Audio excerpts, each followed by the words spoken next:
Good morning, everyone. My name is Rico Espinoza. I'm the founder and organizer of B.L.A.C. I want to thank all of you for asking us to come here tonight and speak with you and be with you. Today, we're going to start with a visual prelude.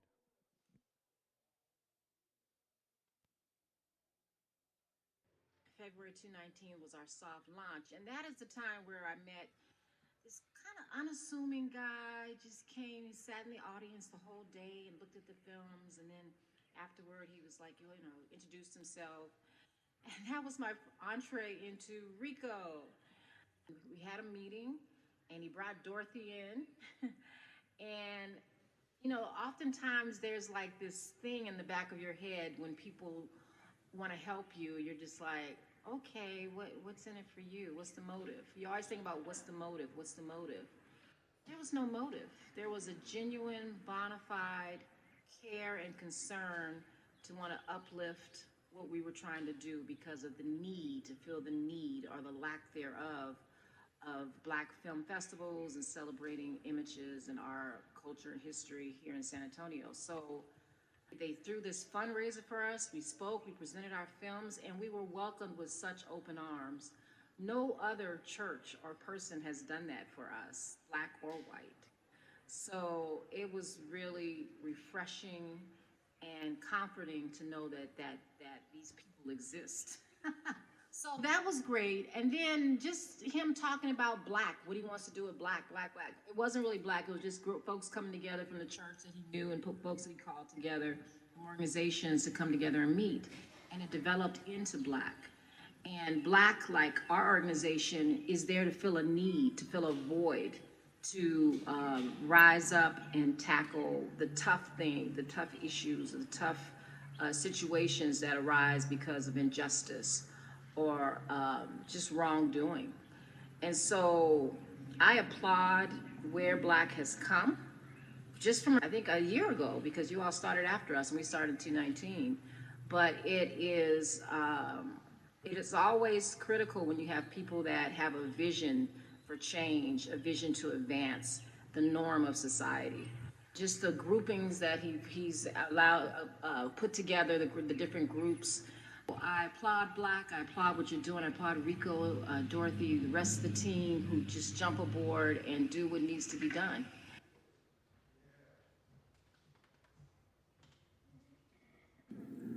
Why did I join B.L.A.C? Because as a white man, I don't have to worry about hoping that you don't get let go because your coworkers are closet racists, or driving home from work worrying about that police car you just saw slow down. We saw you.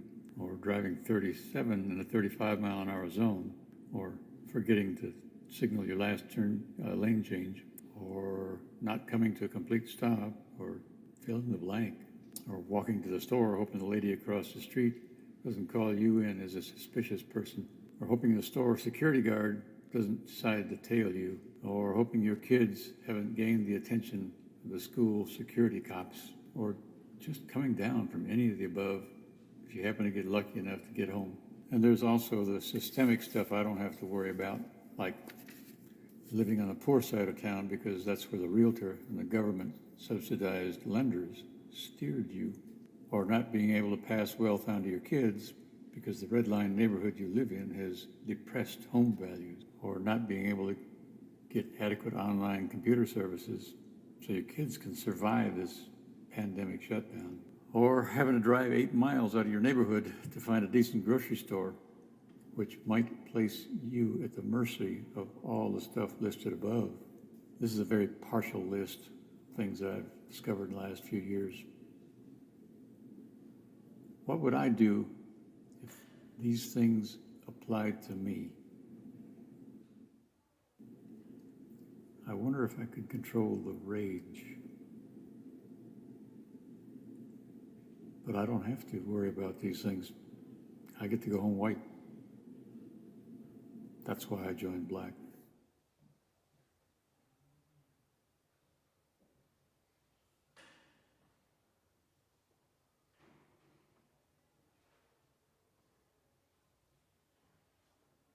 And so when I think of Black lives and allies in community, I think of aspiring allyship. I think of offering support to the great work that's already being done by Black San Antonians who are leaders in their work to fight racial injustice and inequity. The most recent event that I participated in for with Black was the 5th of July Remembrance Ceremony. That remembrance ceremony was to support local families who had lost loved ones, whose loved ones had died as a result of interaction with the criminal legal system. And we were there to offer our love to those families during their grieving process, whether they had lost someone, 3 months ago or 3 years ago. Those family members expressed deep appreciation for showing up for them, for expressing our compassion for them, for showing our heart and letting them know that they're not alone. The energy was potent, the audience was engaged, and really as a result, I feel like it was an opportunity to help build community in the midst of tragedy and loss. B.L.A.C, I think, has this vision to couple the tangible with the intangible, the tangible with the intangible, yeah.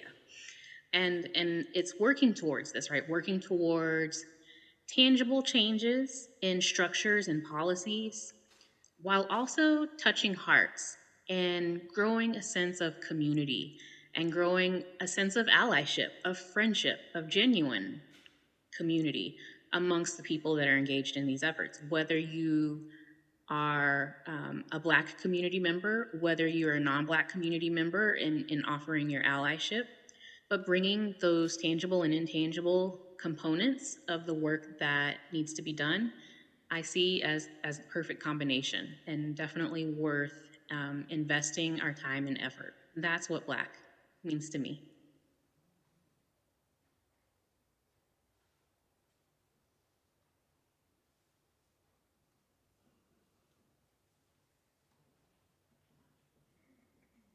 Through First UU, I've become good friends with Rico, and through him, I've come into Black lives and allies in community.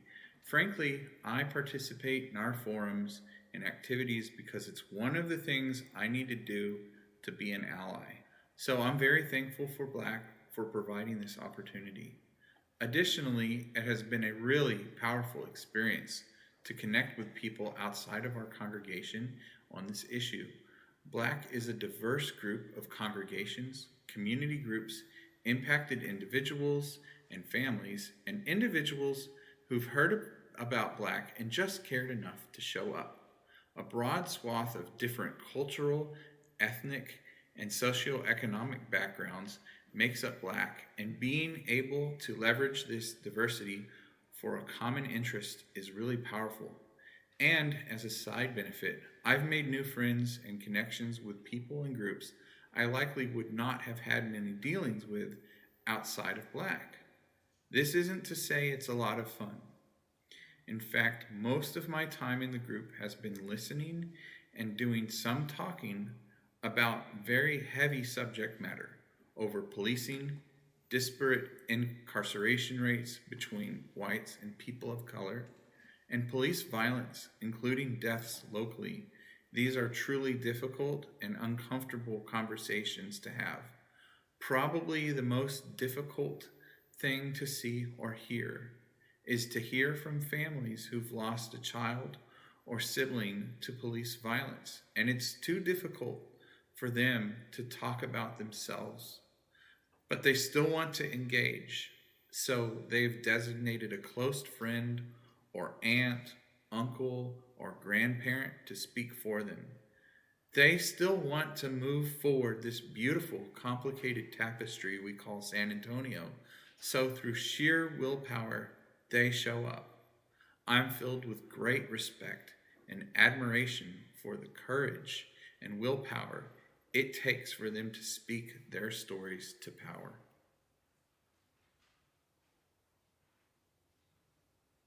If we are to live up to this challenge, we must equip ourselves, our whole congregation, to become deeply grounded in our living tradition, multiculturally competent, constantly learning in shared leadership, and resilient in the face of new challenges.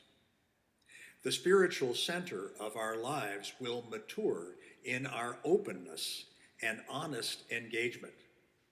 The courage and pain of our relationship to contemporary issues, and the love and healing we experience in dialogue with one another.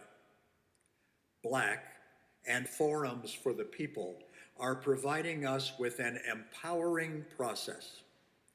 Its best practice is that of openness in dialogue and conversation with any and all who are willing.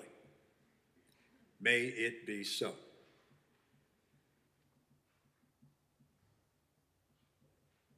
Thank you.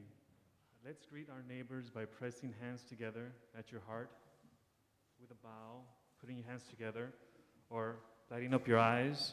I do Buddha hands myself, air high fives, in any loving way that doesn't involve touching.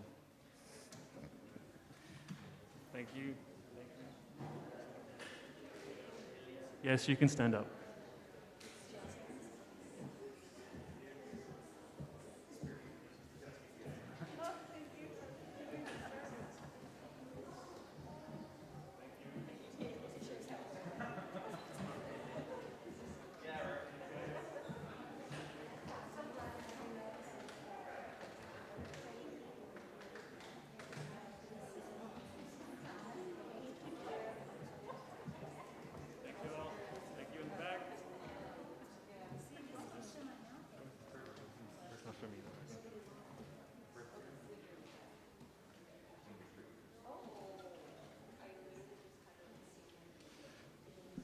So welcome to the First Unitarian Universalist Church of San Antonio.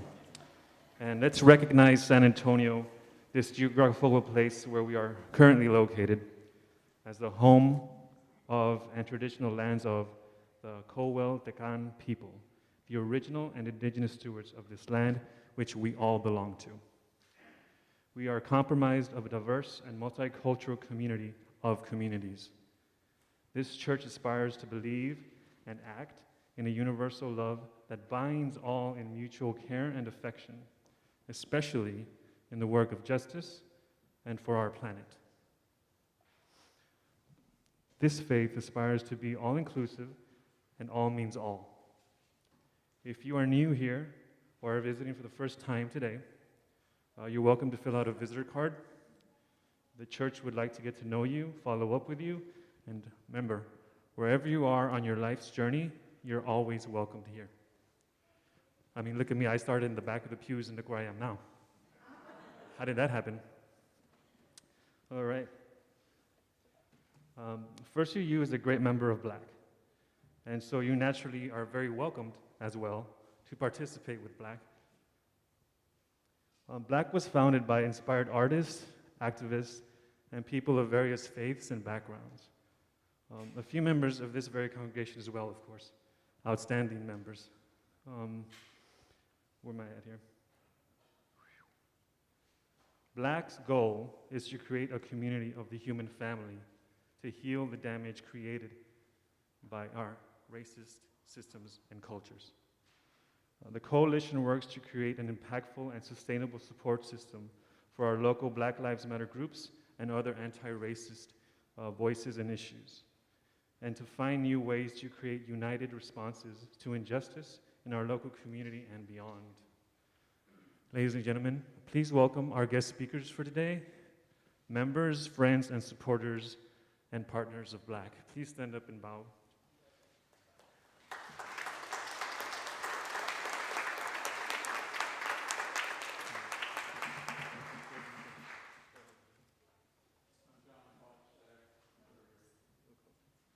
Can you hear me? Okay. This is a little blurb from a quote from Martin Niemöller, who was a Lutheran minister in Germany during and before the war. After the war, he wrote, "First they came for the socialists, and I did not speak out because I was not a socialist. Then they came for the trade unionists. I did not speak out because I was not a trade unionist. Then they came for the Jews, and I did not speak out because I was not a Jew. And then they came for me, and there was no one left to speak for me."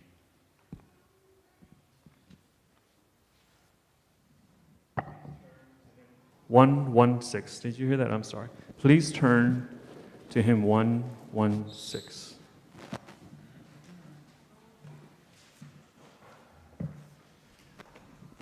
And let me just say this for today. If you are willing in this service today, when you hear the words, "It's everybody's fight," please repeat them boldly. Can you say, "It's everybody's fight"? It's everybody's fight. My greatest hope for Black is to bring together our human family to defend the whole human family. Know that every individual, every congregation, any group we reach out to, any and every friend we make, whatever contribution is made, no matter how small you think it is, it's one step closer to that dream. Everything you do is a big deal. And we're going to strive to make it as inclusive as possible. Remember this when you sing the hymn. And remember the words, "It's everybody's fight."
Hi, we are part of the Beggs family, and so we are going to light the chalice. We light this chalice, symbol of our faith alive in this world, naming our vision of collective liberation and daring to remember each other into a beloved community.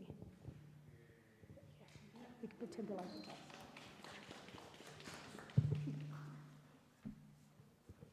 All right, and if you would, we are called as Unitarian Universalists to build the beloved community where all are welcome as blessings, and the human family lives in forgiveness and grace, whole and reconciled.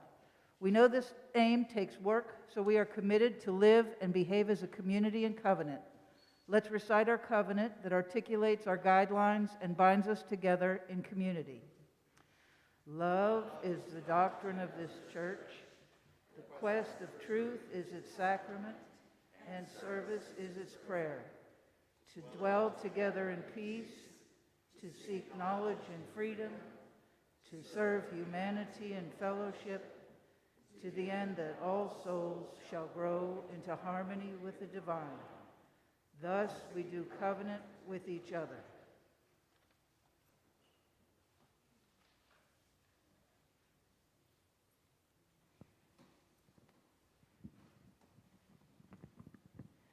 This is a poem by Maya Angelou, Equality. And if you don't mind, we will use a refrain in the poem that you can join in. Equality and I will be free. We'll repeat that. You declare and see me dimly through a glass which will not shine. Though I stand before you boldly, trim and rank and marking time. You do your own to hear me faintly as a whisper out of range, while my drums beat out the message and the rhythms never change.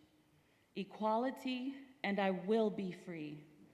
Equality and I will be free.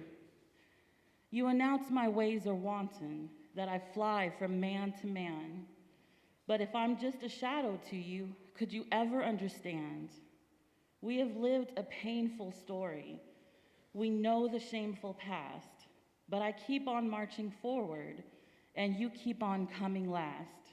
Equality, and I will be free. Equality, and I will be free. Take the blinders from your vision, take the padding from your ears, and confess you've heard me crying, and admit you've seen my tears. Hear the tempo so compelling. Hear the blood throb in my veins. Yes, my drums are beating nightly, and the rhythms never change. Equality, and I will be free. Equality, and I will be free.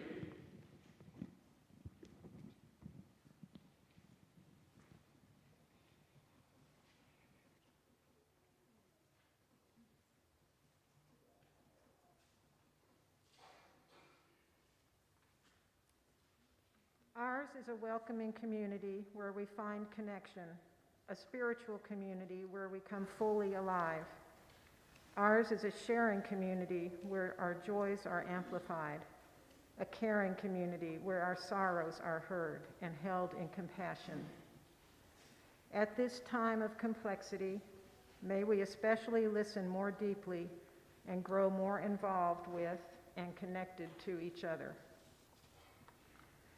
As a way for us to connect as a community, you are invited to mindfully come forward down the side aisles and light a candle, returning up the center aisle or far side aisles as suits your path back to your seat. Please be aware of your 6-foot spacing. Let's join silently, whether processioning or not, while Jaime plays our meditation music.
We have some written joys and sorrows from our book from last week.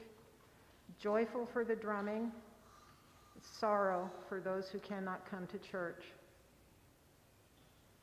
And this week, joyful that I have a place to live.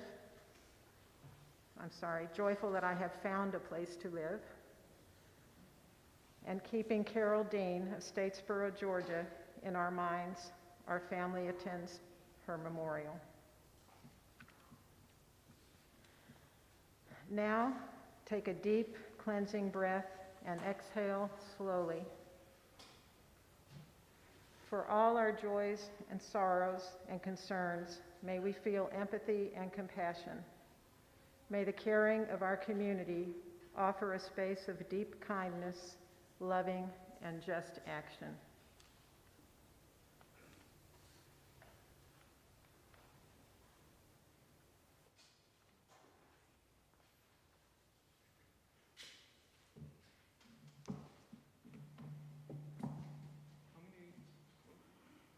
You should turn it on first. Just in case you're ever up here, turn it on first. How many of you have heard of Viola Liuzzo?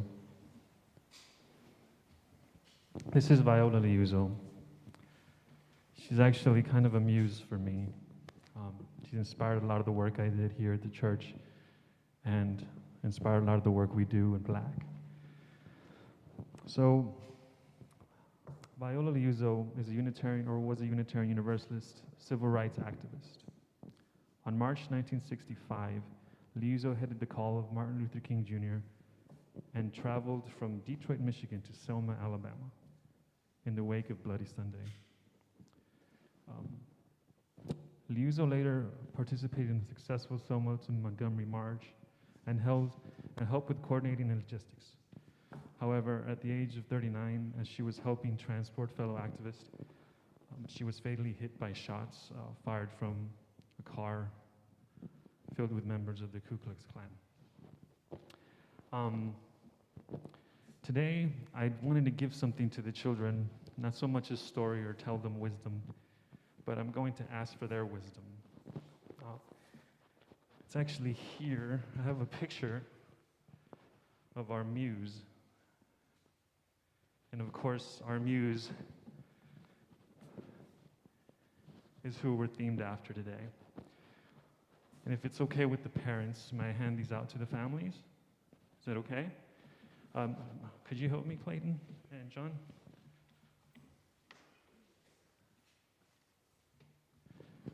And would any in the congregation like money? I got extra. You want to help pass out, Josie? I know I make you work so much. I'm sorry for that. Ladies and gentlemen, this is a reliable revolutionary, one of the Black Lives Matter groups here, was responsible for a majority of the marches, and they're responsible for helping us with the Haitian assistance. So please give her a hand. She's amazing.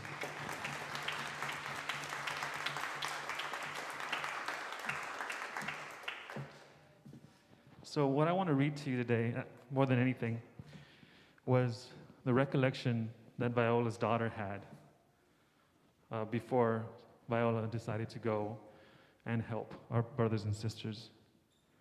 So Viola's daughter, Mary, recounted the events that led up to her mother's participation in the civil rights movement. My mother and father were watching television in March 1965 when a news alert broke into the programming and showed the Bloody Sunday brutality. Now, kiddos, Bloody Sunday was basically a very bad day when very good people were assaulted for trying to stand up for the right to be human, for the right to vote, for the right to be treated with respect. Not everybody agrees with that, right? And so some people try to stop them. And on that day, when they tried to march for the right to vote, they were hurt very badly, and they called it Bloody Sunday. So Viola saw this on television, and later she saw Dr. King on television. And Dr. King's plea was on television, and he said, "The people of Selma will struggle on for the soul of the nation, but it is fitting that all Americans help to bear the burden. I call, therefore, on clergy of all faiths, representatives of every part of the country, to join me in Selma for March to Montgomery. And this is Viola's daughter, Mary. I know my mother made up her mind at that moment to go to Selma. She didn't want Dad to try to stop her. Not that he could have. So she called him, and she said she was going. Dad tried to tell her it wasn't her fight. Her response was, "It's everybody's fight."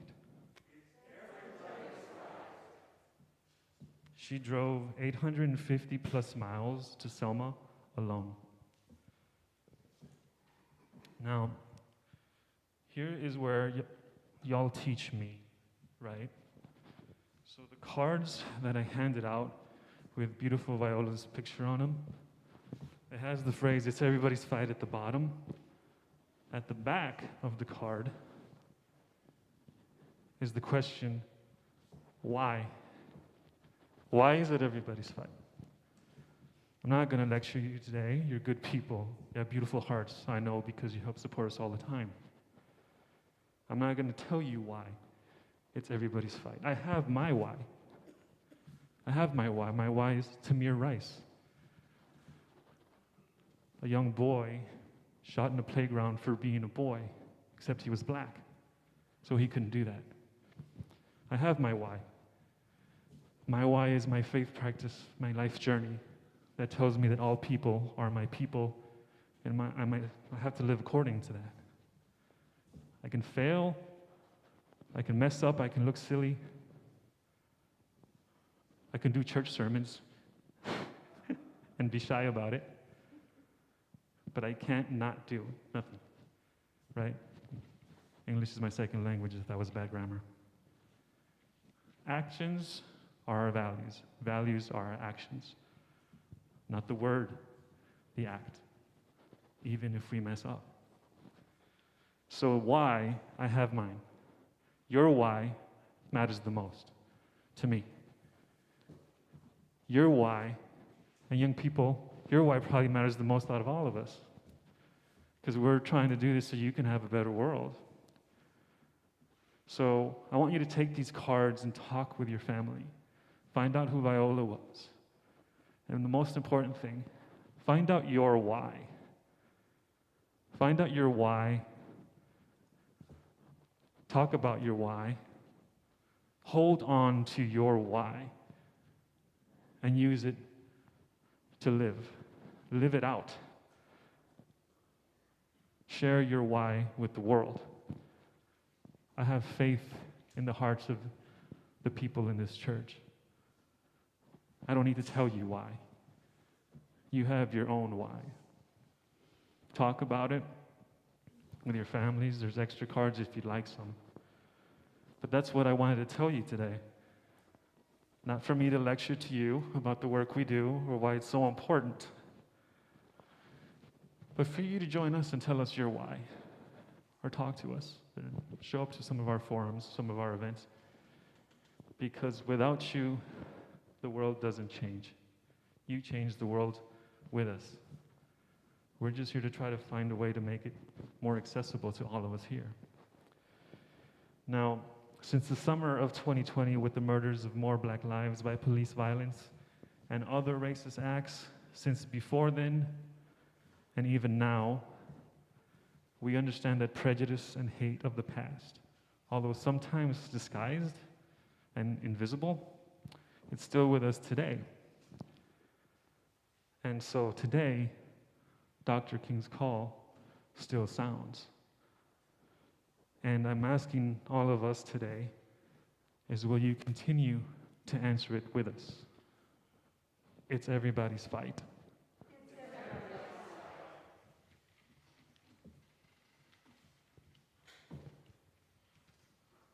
Did you like the pictures, kiddos?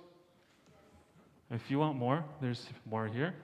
But for now, I believe we're going to sing you out, if you'll allow us. Thank you for paying attention to that.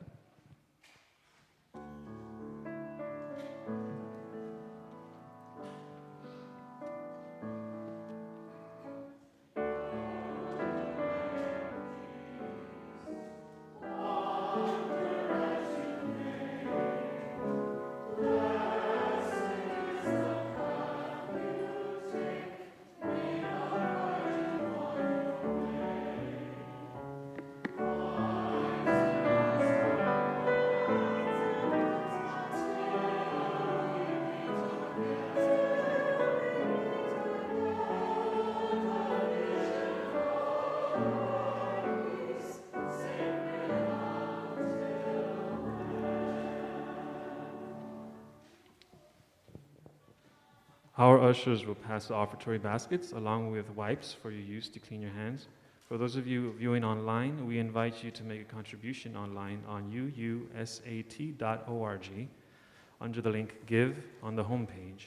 You may use a credit card, a debit card, your checking or savings account, or send a check to the church office made out to First UU.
Vision that there is enough for ourselves and all people, and learn to live into that truth.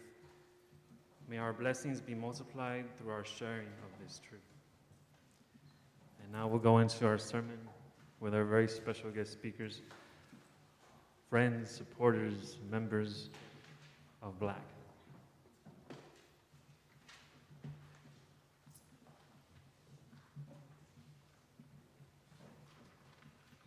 Hello, everyone. My name is Stephanie Joseph, and I'm a new member to B.L.A.C.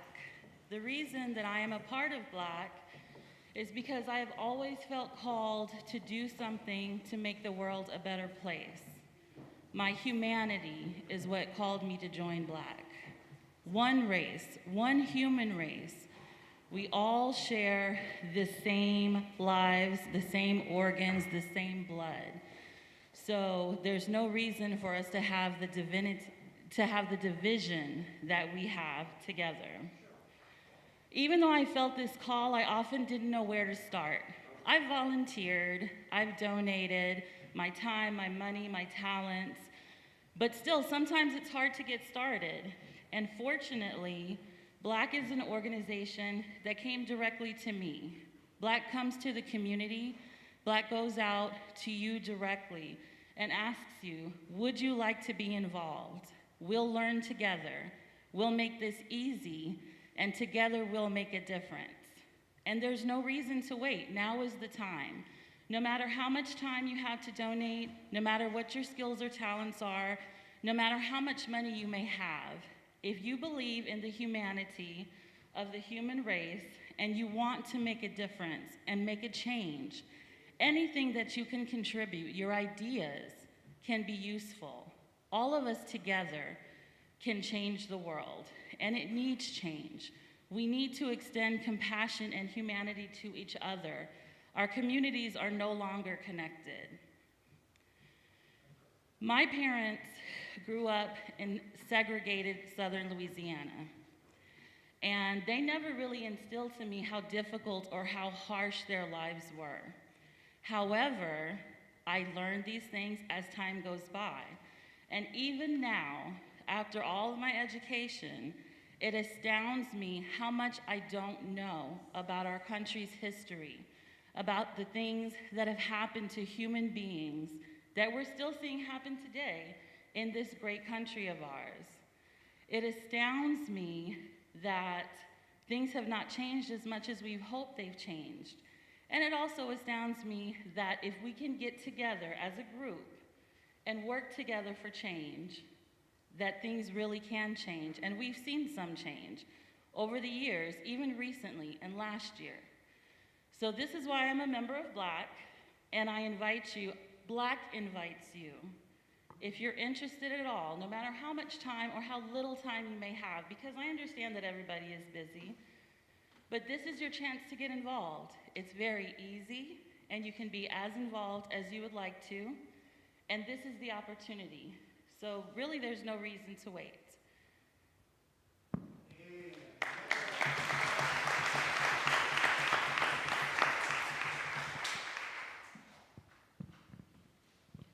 Hi, everybody. My name is Clay Mallory. I am originally from Philadelphia. I landed in San Antonio on Air Force Wings in 1994, and I've lived here in our beautiful city ever since. I'm pretty much retired now, but I do tutor math part-time at Northwest Vista College. My first contact with Black was in the early part of this year during the Northwest Vista Black Lives Matter Association Zoom meeting. One of our members invited Rico Espinoza to that meeting to talk about Black. As I listened to Rico describe what his organization did, I kept thinking to myself, what is he saying that Black really does? And truth be told, if you ask me today, what does Black do? I might very well sound like Rico did that day. While I couldn't put my finger on exactly what it was that Black did, the one thing that was clearly communicated is that Rico was speaking from his heart.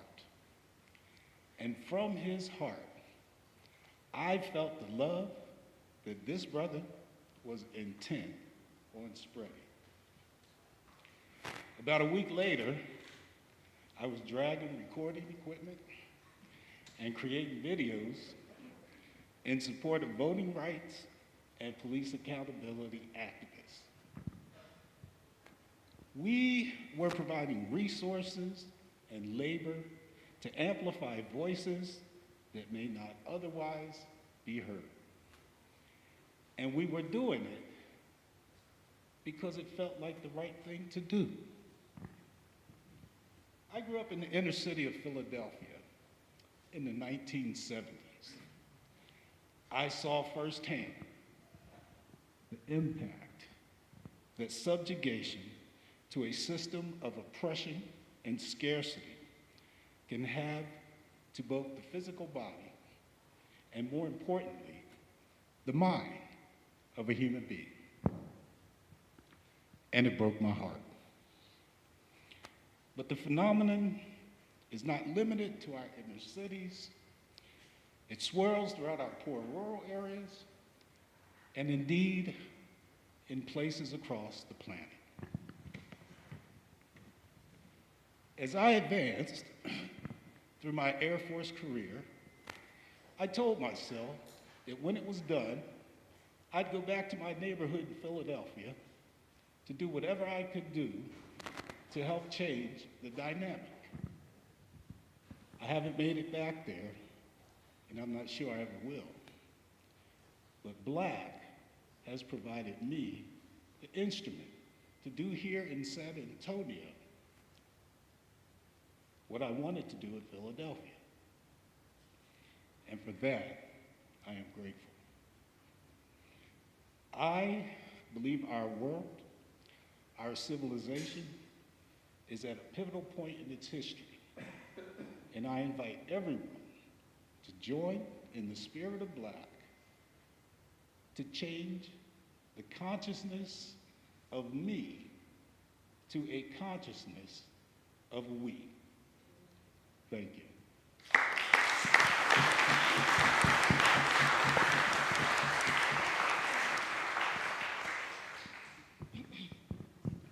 Good afternoon, everybody. My name is Josie Garcia. I'm co-founder of Reliable Revolutionaries, a civil rights organization that fights for social justice issues. And when Rico asked me to give a 2-minute sermon today, he didn't realize I was an ordained minister. The only part that has me worried is he said 2 minutes. And if I'm honest, to be able to share with you all what B.L.A.C has done for me personally, I need a little bit more than 2 minutes, if that's okay. I had notes, but I'm gonna freestyle it. I'm okay. I want to tell you just a little bit about myself and who I am and where I come from. As some of you have come to know me, you can tell I'm not your typical San Antonian. I am of Puerto Rican descent. I am originally born in New York. However, my mother was a wild child of the 60s and 70s, a self-proclaimed gypsy biker, if you will. About this tall, 5'2½-ish. German-Irish, a Spitfire. I don't talk about my mother often. Matter of fact, this will be the first time since 2010, when she passed away, that I've spoken of her and shared things about her with you all. The reason is because my mother suffered from a lot of demons. She suffered from a lot of traumas. And as her first child, I too suffered those traumas with her.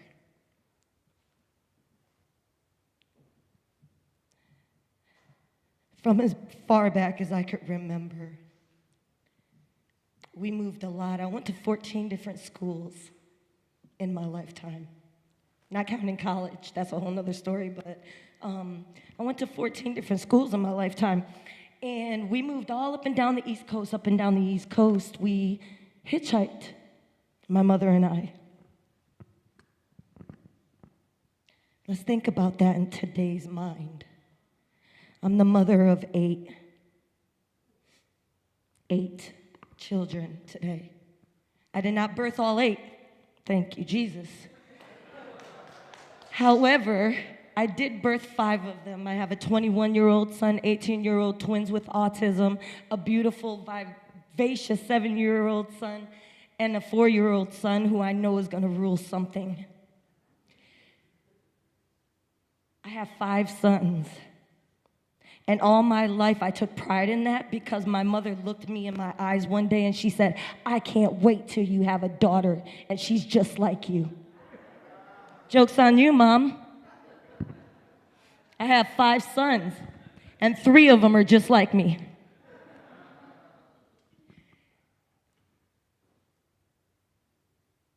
I used to hate her.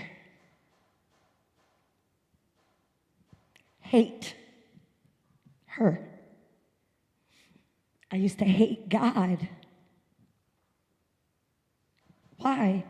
Because I couldn't believe that God would let the things happen to me that happened. People would always tell me, oh, God only puts you through what he knows you can handle.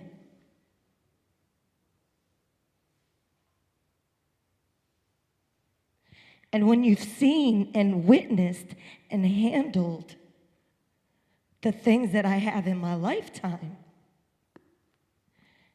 you're confused about what did I do? Why me? I joined the Air Force at 16 years old, delayed enlistment. Came here to Lackland Air Force Base. My first impression of Texas was, oh my gosh, cowboys and, lassos and, a sleepy Mexican town. And I get here and what do I see? 10-foot tall boots. I'm like, yeah, this is the right place. In the military, in the Air Force, I always found myself, I was a dental technician. Anytime an assignment came up that was humanitarian in nature, I had to be there. I was blessed with the opportunity to serve in Panama, Colombia, a mission to Cameroon, Africa for a medical assignment. I served in Iraq. And one thing that I noticed and I recognized is that I was insane because I loved it. I loved the danger. I loved seeing all the warfare going on around us. I love seeing everybody called to action on this mission. And when I say warfare, I mean the humanity warfare. The warfare that doesn't necessarily happen with weapons. And I always thought to myself, I'm one person, but you know what? I'm going to learn Fulfulde in Africa. I can count to 10 in Fulfulde. I can learn some French. Mon ami. Ça va? Ça va bien? Bonne chance. I'm a Puerto Rican who doesn't speak Spanish. Try that one out for size. Okay? Try being a Puerto Rican from upstate New York who doesn't speak Spanish. First of all, I'm not Puerto Rican because I'm not from Puerto Rico. Then I'm not from New York because I'm from upstate New York, and that's Canada. So I'm not really even a New Yorican because I'm not from the city. And then let's talk about my lovely German, Irish, English, Dutch family that reminded me constantly and consistently reminded me by not allowing me to go in certain parts of their house, by not allowing me to wear braids in my hair because it made me look like a quote-unquote N-word.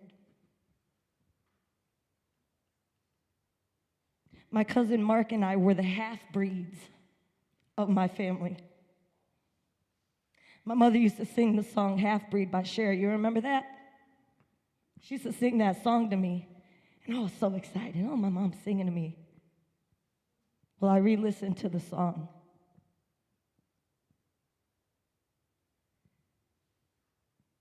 My own family that was supposed to love me unconditionally didn't. I was a burden. I ended up in the streets homeless with my drug-addicted mother at 8 years old.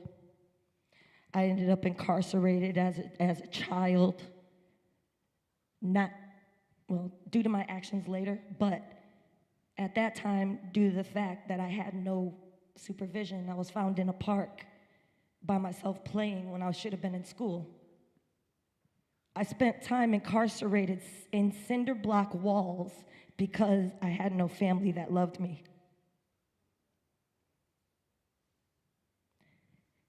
So when we talk about the power of Black, when I met Rico, when George Floyd's murder happened, I was in my darkest days at home, in the throes of PTSD. Both my husband and I suffer from it. My husband's an Afghan and Iraq war veteran. He was shot during combat with the Taliban. He earned a Purple Heart. We have a lot of trauma in our home. But the Lord has blessed me with an amazing support system in my house. My husband and I, we have this amazing bond and connection, and without him, I would not be here today, and that is my testimony. His parents are pastors. They're Pentecostal pastors. They have a church in Pennsylvania. And one night, I sat there, and I cried to him, and he was like, "What's the matter?" And I said, "I envy your parents." And he was like, "Why? Did I do something wrong? I thought we were great." And I said, "No, I envy their belief. I envy their ability to truly believe in their religion." And I cried that to him because I didn't believe in anything. And I tried to. I've been christened. I've been baptized. I could go on and on. I've sought many religious avenues to try to find healing, try to find my place in this world where I've been constantly told that I don't belong. And I told him, I said, despite all the accomplishments, and he tried to tell me, "You've done amazing things. Look where you come from. Somebody who's lived the life you've lived shouldn't be who you are today." Maybe the next day, the protest started happening. Maybe the next day. I suffer from respiratory disease. I was terrified of COVID. I would not leave my house. That day, I told my husband, "Let's go. It's time to go to war." He was like, "What?" I said, We're experiencing domestic terrorism in our own country. We swore to defend the Constitution of this United States against all enemies, foreign and domestic. We have given our life. We've given our mind, our body, our spirits, everything to defending another country's land, to defending and helping other countries' people. We have no choice but to be there for our own people. He looked at me and said, "Let's go." We jumped up. My sister is a germaphobe. We were all freaked out. And I said, "We are going." We went down there, jumped in the marches, and from that day forward, I never left. I knew nobody. I had no friends. I was terrified. I was an agoraphobe. What that meant was I wouldn't even answer my door because I was so scared that whoever was at that door was there to harm me. I want to paint a picture for you real quick. I would be home by myself. My dog would bark. I would literally dive roll with a screwdriver or a hammer underneath my windows to try to peek out and see who is there. I would be shaking. I couldn't answer my own door. I never went to the grocery store. For 4 years, I barely left my house. But that day, I had to serve the people. I had to be there to advocate because I got a big mouth. I've been told that my whole life. And as you can tell, I'm a little hoarse. It's because I used it the other day. What I'm trying to tell you is that here we are, brought together with Rico, brought together with B.L.A.C, this organization who has been so open to us from day one. A bunch of rowdy revolutionaries who just wanted to make a difference, and they've been supportive of us since day one. Anything that we have going on, They help in any fashion that they can, always, always. And it's because of you that I've learned the true meaning of community. I found my spirituality. I know what that means now. I know what those traumas mean. I went through everything in my life to get us to where we are here today. And where we are is helping migrants, Black migrants, Haitians, Africans, even Asians. If my partner Pharaoh Clark and our youth Nathaniel will come up to the front, please. We would like to share our story on our recent humanitarian mission to Haiti. And this ties into something else about the spirituality. We sang a song today. The song was called I'm on My Way. One thing that I noticed is that song was from the 1750s. It's an African-American folk song from the 1750s. My brother, my sister, I ask you, come with me. If you say no, I'm still on my way. 1750, y'all. That is the exact description of what we're seeing here today in Acuña, Mexico, with these migrants that have been on foot for 6 months trying to find the freedom land, as stated in the hymnal that you all chose today. That's the spirit that I'm talking about when I say, now I recognize the spirit. Our traumas are meant to help others heal. So when we say, enjoy Black, join Black, support Black, that's my testimony on why we need you with us.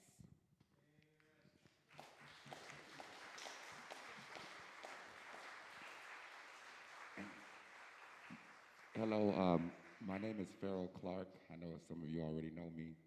I won't take up too much of your time because I know Josie already kind of explained to you what we have going on. Oh. Right now, I just wanted to let you know, because of the amazing work that Black has helped us with, Rico, Dorothy, so many people, we've been able to go down to Acuña, Mexico. We've been able to make contact with several hundred families. We were able to secure 6 families transportation here into the United States, where we house them at a hotel while they're waiting transportation to their various destinations. We've been able to make connections to where we're going to be able to go down there and help build relationships to where we'll be able to continue to do international relief efforts, humanitarian efforts. And we just want to say that we're very humbled to be able to be here. We're very humbled to be doing the work that we're doing, and none of it would be possible if it was not for groups like Rico, like Black, the Universalist Church that's been helping us with several different things. We really want to tell you from the bottom of our hearts, we appreciate every single thing that you do for us. It does make a difference, and we've been able to bless hundreds based off of the things that you have done for us. And I just can't thank you enough.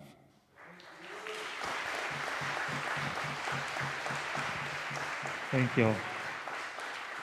And let's not forget that they pushed the police union to round 12, right? Round 12. 2% of the vote for police accountability, and we're still swinging, and they helped do that. Of course. Remember, guys, if you guys are upset about anything, I'm here because of you, so it's your fault. So if we're going over time, it's you. Nathaniel, you're more than welcome. If you know, okay, good. He's like, no, Ma, no. Ladies and gentlemen, thank you for your time today. Thank you for being in this church. Just the fact that you're in this church, you're supporting Black, because this church does a lot for Black and helped us grow the network. But just understand, we don't fight to save others. We fight to save all of us. All of us. As Leah Watson, the Maori artist, activist, and academic once said, if you have come here to help me, you are wasting your time. But if you have come because your liberation is bound up with mine, then let us work together That's exactly what we're doing. That's exactly what you're doing here, and you don't even know it. You might not even heard of Black before coming to church, but church, when you come to, has helped create Black and that family, that human family we're trying to create across the city. So that's why it's hard to define what Black is. I remember when I was recruiting at New Dimensions Ministries, I told the Reverend, listen, I don't know what Black is, I just know we're not going to stop. And that's what got him in. Because no matter where you're going, if you never stop, you'll always get there. That's my phrase to you today. But also, just remember the words of Viola Liuzzo. It's everybody's fight. It is everybody's fight. It's everyone's fight. Please join us and our guests outside if you have any questions, want to get involved. I know it's hard to, and we're very abstract, but you have to be if you want something new. You got to try something new. We love you. Thank you for all the support this church has given us. I love you. I miss you. Thank you.